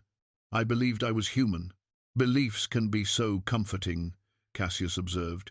"Unfortunately, they rarely align with reality. Your adoptive parents were church agents, boy. They've been training you since childhood, feeding you false memories and conditioning responses. Everything you think you know about yourself is a carefully constructed lie." The silver dagger in Cassius's hand began to glow brighter, and suddenly Henrik doubled over in pain. Marks appeared on his skin, not scars like Mira's, but symbols burned deep into his flesh. Hunter's marks, brands that identified him as property of the church's most secretive division. "The betrayer's mark," Dante said grimly. "It appears on those who have violated their true nature in service to vampire hunters. The pain will only grow worse until he chooses which side he truly serves." Henrik looked up at Mira, his face twisted with agony, both physical and emotional. "I'm sorry. God help me, I'm so sorry. I never meant for any of this to happen. When I started watching you, it was supposed to be simple surveillance. But then I got to know you, really know you, and everything changed." "Changed how?" "I fell in love with your kindness, with the way you tend wounded animals and bring food to elderly neighbors without expecting thanks, with your strength in the face of cruelty that would have broken most people. I fell in love with your humanity, even as I was reporting on your supernatural activities." The marks on his skin blazed brighter, and he screamed in pain. "The conditioning is fighting against my feelings for you.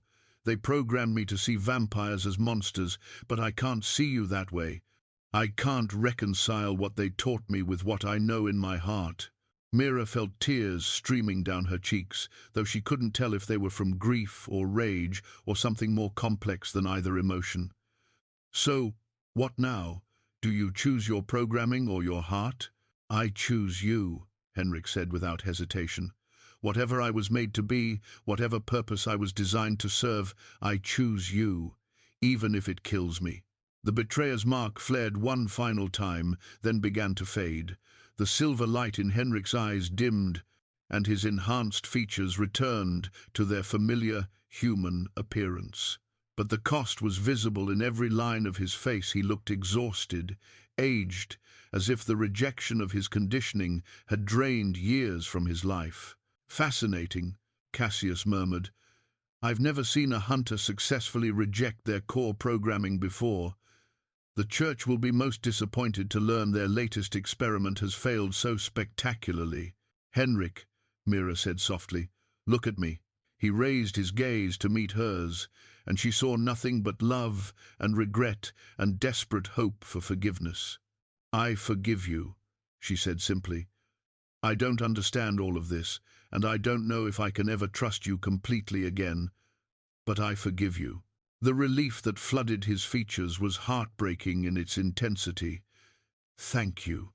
I know I don't deserve." "You're right," she interrupted. "You don't deserve forgiveness. But I'm giving it to you anyway, because that's what love means. It means choosing grace, even when justice would be easier."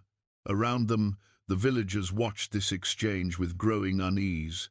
The clear affection between Mira and Henrik despite the revelation of his supernatural nature and duplicitous purpose, challenged everything they thought they knew about monsters and heroes, good and evil. "How touching," Cassius said dryly. "Now that we've resolved the question of the spy's loyalty, perhaps we can return to more pressing matters. I believe someone issued a challenge for trial by combat?" Dante stepped forward, his power radiating like heat from a forge. "I did, and I stand by it." "Excellent. But before we begin this ancient ritual, I believe our audience deserves to understand exactly what they're witnessing." Cassius turned to address the gathered villagers directly. "You came here believing you were ridding your community of a witch. Instead, you're about to witness a battle for the future of supernatural society itself." He gestured toward Mira with theatrical flourish. "This girl, this half-breed anomaly, represents either the salvation or the destruction of vampire kind. If she lives and claims her heritage, she could unite our fractured houses under a single crown.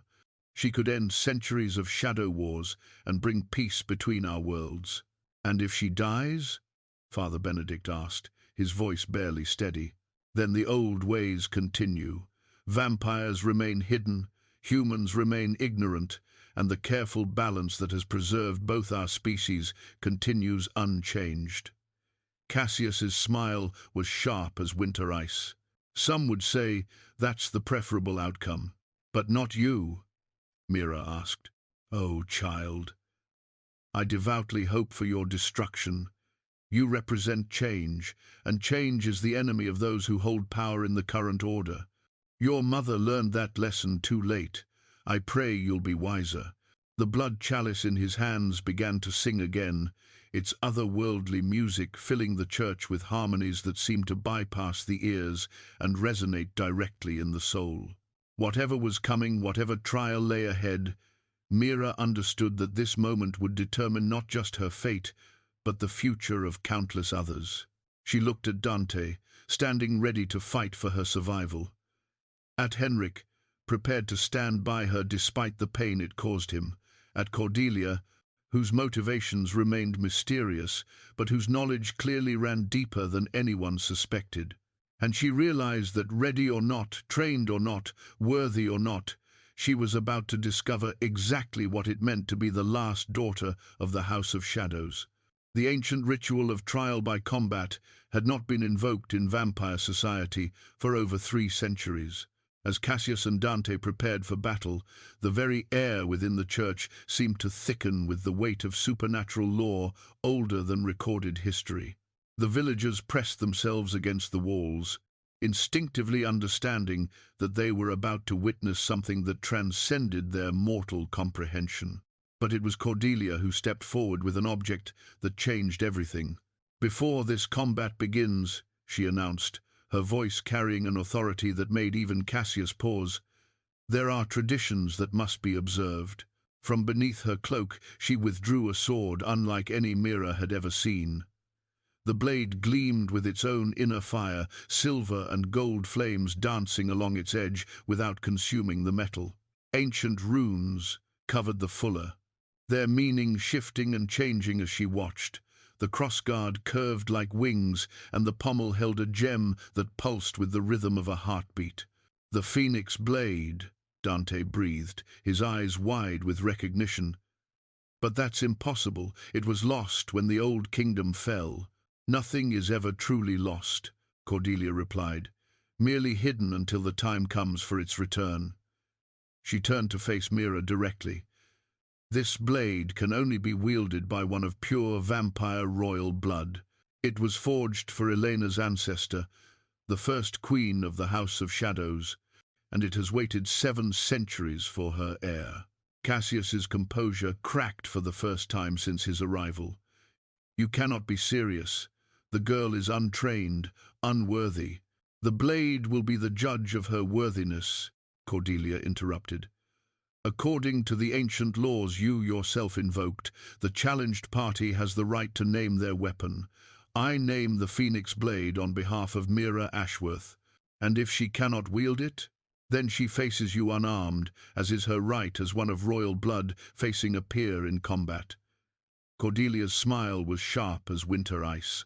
But I suspect that will not be necessary. She extended the sword toward Mira, hilt first. The moment Mira's fingers closed around the grip, power surged through her with such force that her knees nearly buckled. But this wasn't the wild, uncontrolled energy she had felt before. This was focused, refined, honed by generations of royal blood into something magnificent and terrible. The phoenix blade sang in her hands, its flames growing brighter and more intense. The runes along the fuller blazed with golden light, and suddenly she could read them not with her eyes, but with something deeper than sight. Asterisk, I am the flame that burns in darkness. Asterisk, the sword whispered in her mind. Asterisk, I am the light that guides the lost.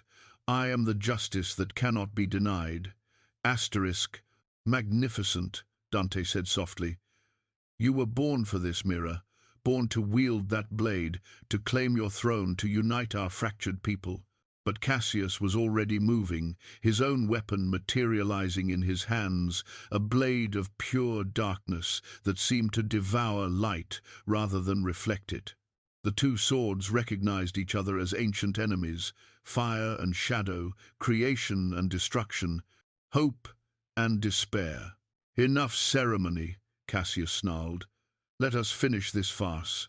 He lunged forward with inhuman speed, his dark blade cutting through the air where Mira's head had been a split second before. But she was no longer there. The phoenix blade had taught her to move, lending her its centuries of combat experience in a rush of shared memory. Their swords met in a clash that sent shockwaves through the church. Windows shattered, candles guttered, and several villagers cried out in fear as supernatural forces beyond their understanding battled above their heads. But what shocked Mira most was the realization that she was not merely surviving Cassius's assault, she was matching it. Every technique he employed, every deadly combination of strikes and feints, the phoenix blade countered with movements so fluid they seemed like dance. Impossible, Cassius hissed, pressing his attack with renewed fury.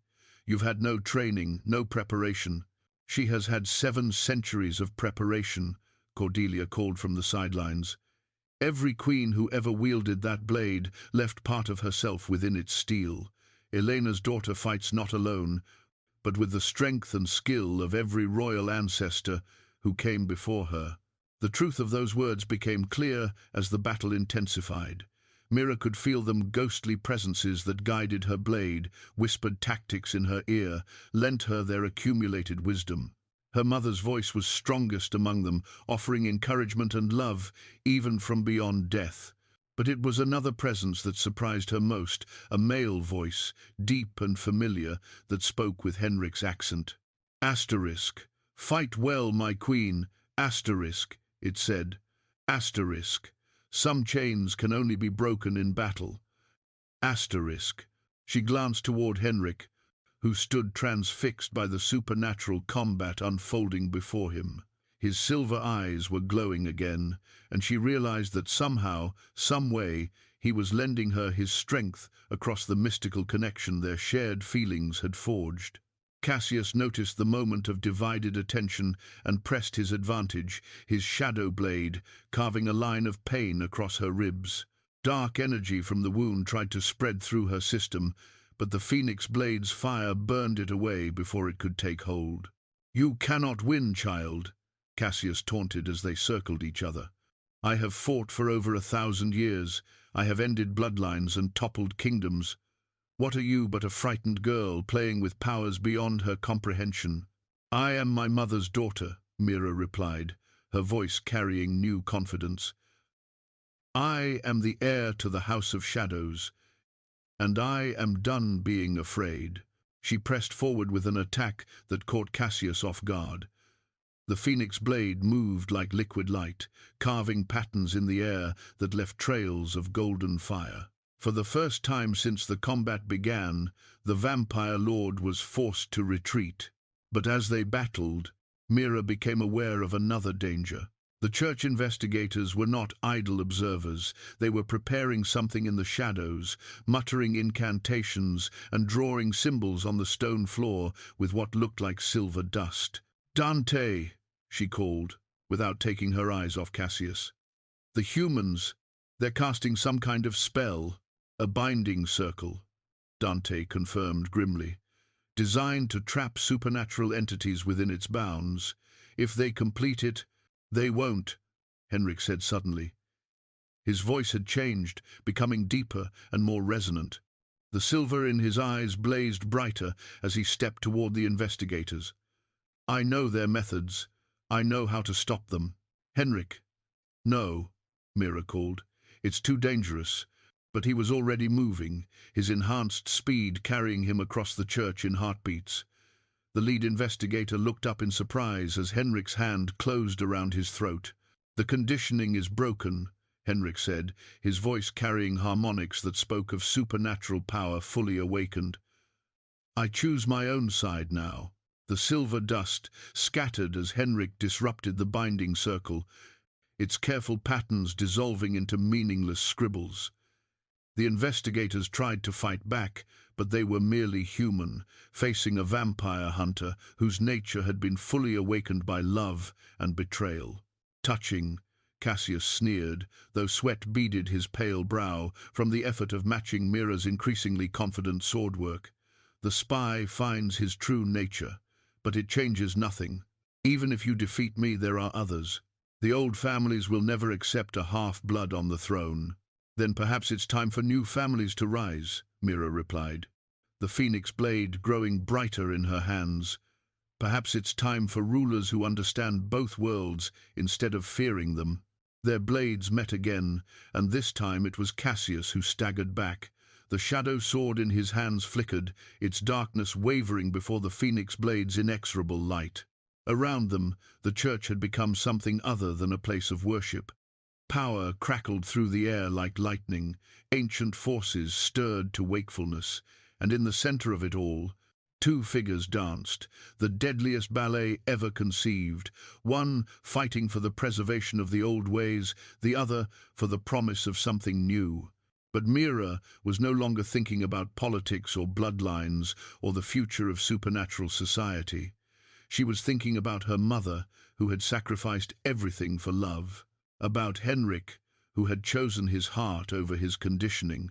About Dante, who had honored an oath that cost him everything. She was thinking about the kind of queen she wanted to be. The phoenix blade blazed brighter than the sun as she raised it high, its flames reaching toward the vaulted ceiling of the church.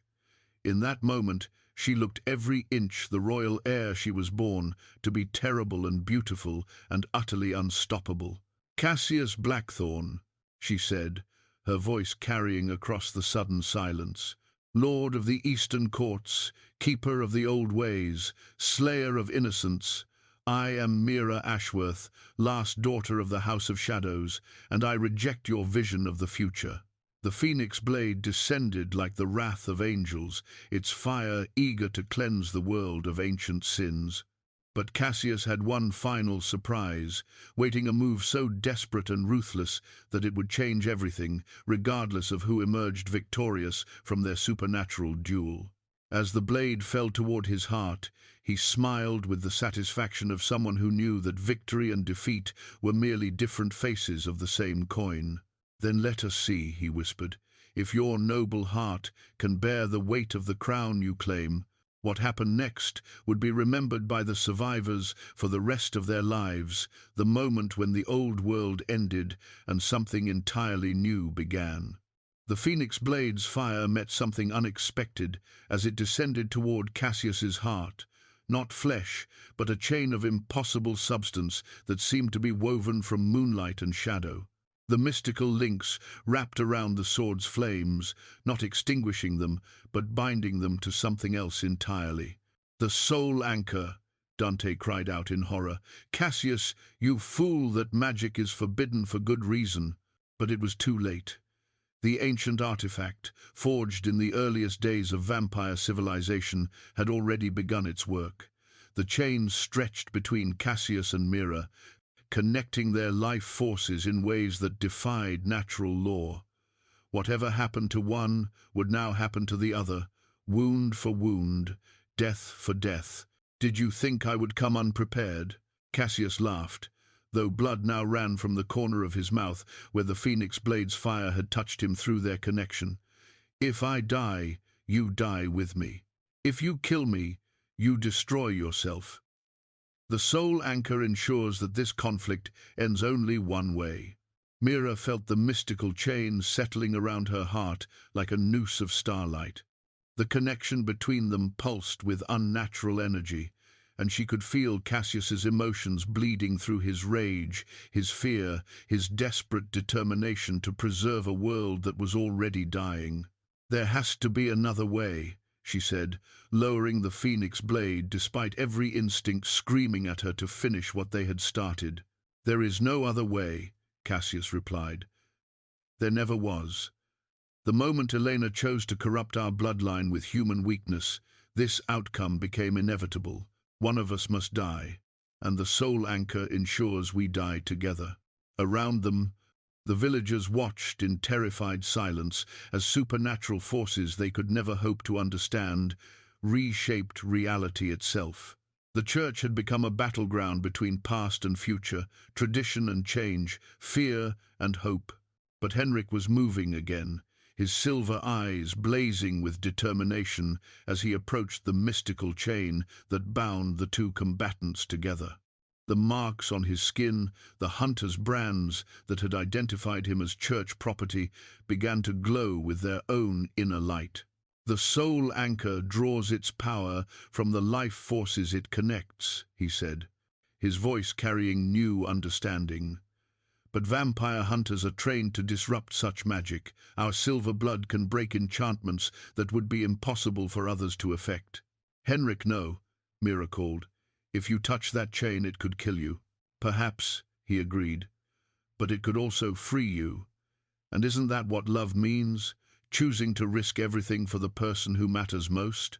Before anyone could stop him, Henrik grasped the mystical chain with both hands. The moment his silver blood made contact with the soul anchor's substance, the artifact began to scream a sound that seemed to come from the space between worlds, filled with the anguish of souls torn from their proper places. Silver light poured from Henrik's hands, racing along the chain's length like liquid lightning. Where it touched, the impossible substance began to crack and fray, ancient magic unraveling under the assault of vampire hunter blood specifically designed to destroy supernatural bonds. But the cost was visible immediately. Henrik's skin began to crack and split where the chain's power fought back against his interference. His silver blood ran freely, each drop hissing and steaming as it struck the stone floor. "The pain," he gasped, his voice strained but determined. "I can bear the pain. For you, Mira, for the future you represent." The chain shattered like glass struck by a hammer, its destruction sending shockwaves through the church that knocked everyone except the supernatural combatants to their knees. But Henrik bore the worst of it. The backlash from breaking such powerful magic caught him full in the chest, hurling him across the nave to crash against the stone wall with sickening force. "Henrik!" Mira cried, starting toward him, but Cassius moved to block her path. "The chain is broken, but the combat continues," the vampire lord snarled, raising his shadow blade once more. "Your pet hunter has brought you nothing but a few more moments of life." The phoenix blade met his attack, but something had changed in their connection. Where before Mira had fought with the strength and wisdom of her ancestors, now she fought with something more immediate and personal, the rage of someone watching the person she loved suffer for her sake. Fire erupted around her. Not the controlled flames of royal magic, but something wilder and more dangerous. The phoenix blade's light grew so intense that several villagers cried out and shielded their eyes, unable to bear its radiance. "You want to preserve the old ways," Mira said, her voice echoing with power that made the church's stones tremble. "You want to maintain traditions built on fear and separation? Then face the consequence of those choices." She pressed forward with attacks that drove Cassius steadily backward, each strike of the phoenix blade leaving trails of fire in the air that lingered like accusations. The vampire lord's shadow blade flickered and wavered, its darkness no match for the blazing conviction that now filled his opponent. But in the corner of her vision, Mira could see Henrik struggling to rise, his silver blood pooling beneath him as he fought to remain conscious. Every moment spent in combat with Cassius was a moment stolen from helping the man who had sacrificed everything to free her. "End this," Dante called from the sidelines. "Finish him, Mira. Henrik needs healing, and every second counts." The phoenix blade pulsed in her hands, eager to deliver the killing blow that would end Cassius's threat forever. Justice demanded his death. Strategy demanded his death. The safety of everyone she loved demanded his death. But as she raised the sword for the final strike, she found herself thinking about the choice her mother had made 23 years ago, choosing love over politics, hope over hatred, mercy over vengeance. The phoenix blade trembled in Mira's hands, caught between justice and mercy, between the easy path of vengeance and the harder road of forgiveness. In that moment of hesitation, she felt the weight of every choice her mother had made, every sacrifice that had led to this singular point in time. "Finish it," Cassius snarled, his shadow blade flickering like a dying flame. "End this charade and claim your throne with my blood. It's what your royal ancestors would have done." "Perhaps," Mira replied, lowering the phoenix blade slightly, "but I am not my ancestors. I am something new." From her coat, she withdrew an object that had remained hidden throughout the battle, a crown unlike any other. Not the simple silver circlet she had found in her mother's chest, but something that seemed to be carved from crystallized starlight. As she held it up, the crown of shadows began to sing, its voice harmonizing with the phoenix blade's fire in ways that made reality itself shiver. The crown had been waiting.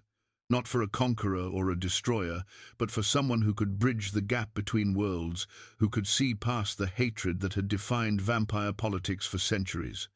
"The true royal crown," Cordelia breathed from the sidelines. "I thought it was legend."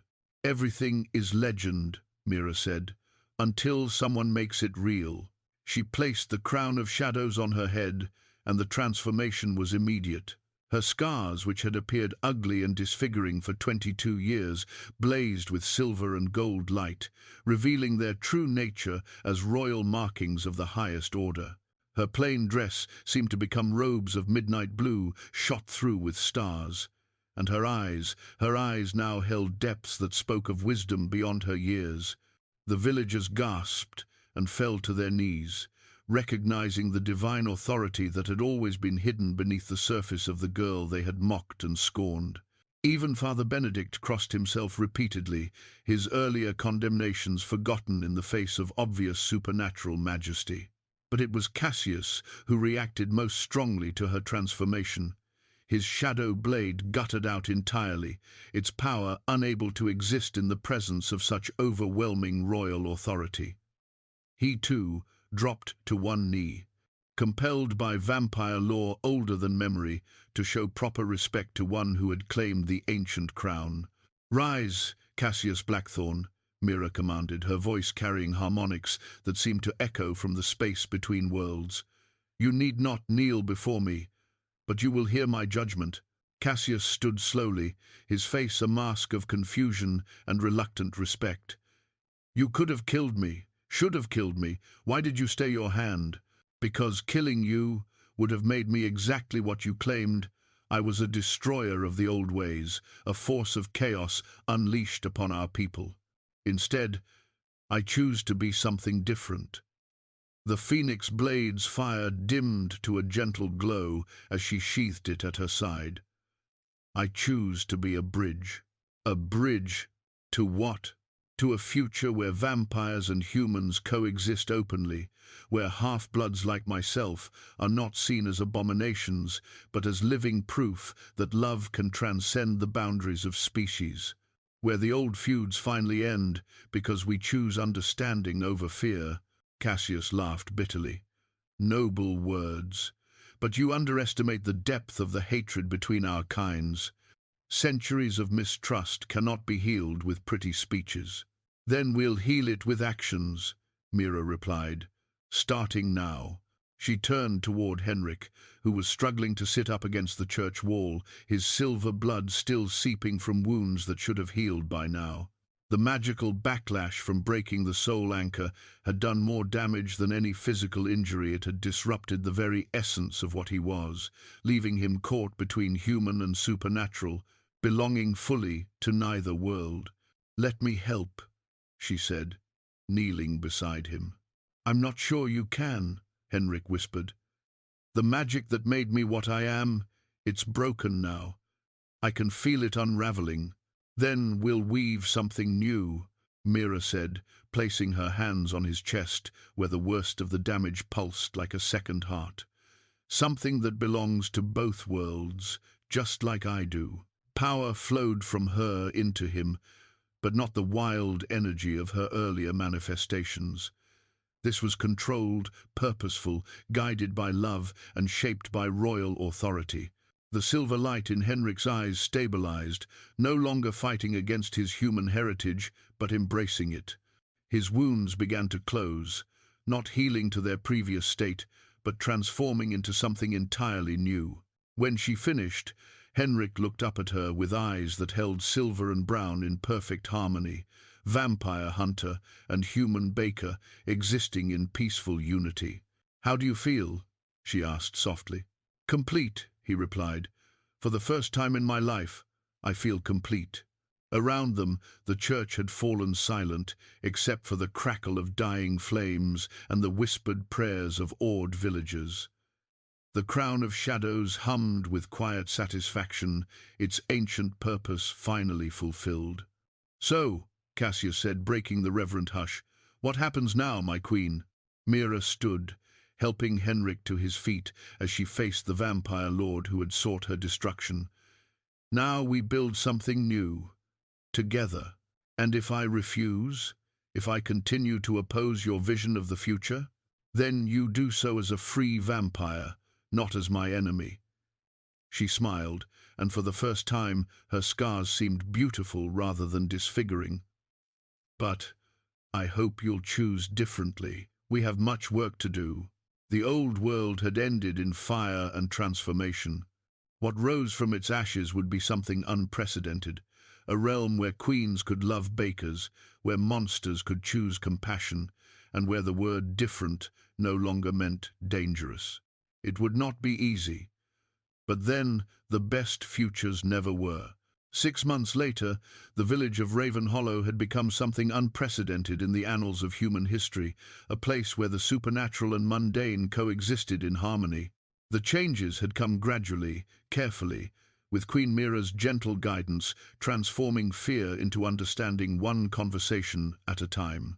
The church still stood at the village center, but Father Benedict's sermons now spoke of acceptance and divine love rather than hellfire and damnation. The priest had undergone his own transformation after witnessing Mira's mercy toward Cassius, a mercy that challenged everything he thought he knew about good and evil, human and monster. Where the old altar had stood, a new symbol now graced the sanctuary, the eternal rose, a flower that bloomed only in the presence of true love between vampire royalty. Its petals shifted between silver and gold as they caught the light, and its fragrance carried hints of summer, evenings, and eternal promises. Mira stood before this symbol now, wearing a gown of midnight blue that seemed to hold captured starlight in its folds. The crown of shadows rested lightly on her brow, no longer a burden but a reminder of the responsibility she had chosen to bear. Her royal markings traced elegant patterns across her face, visible now to all who looked upon her, not scars to be hidden, but badges of honor that proclaimed her heritage to the world. Beside her stood Henrik, dressed in the formal attire of a baker who had become something more royal, consort to a vampire queen, bridge between the human and supernatural worlds. His eyes held their new harmony of silver and brown, vampire hunter instincts tempered by human compassion. The silver in his blood no longer fought against his nature, but strengthened it, making him uniquely suited to help his queen navigate the complexities of ruling two worlds. "Are you ready?" Dante asked, from his position near the altar. He had taken on the role of royal advisor, his centuries of experience proving invaluable in establishing the new order. But more than that, he had found peace in seeing Elena's dream finally realized through her daughter's choices. "I've been ready for this my entire life," Mira replied, though her voice carried a tremor of nervousness that had nothing to do with royal duty and everything to do with the simple human joy of marrying the man she loved. The ceremony that followed was unlike any wedding in recorded history. Vampire nobility sat beside human villagers, former enemies, sharing pews as they witnessed the union that would reshape their world.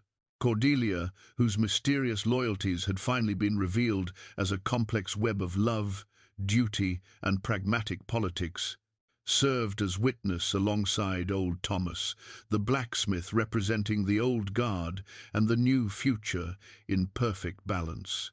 When Henrik took Mira's hands in his, the eternal rose blazed brighter, its petals unfurling to release a cascade of golden light that blessed their union with ancient magic.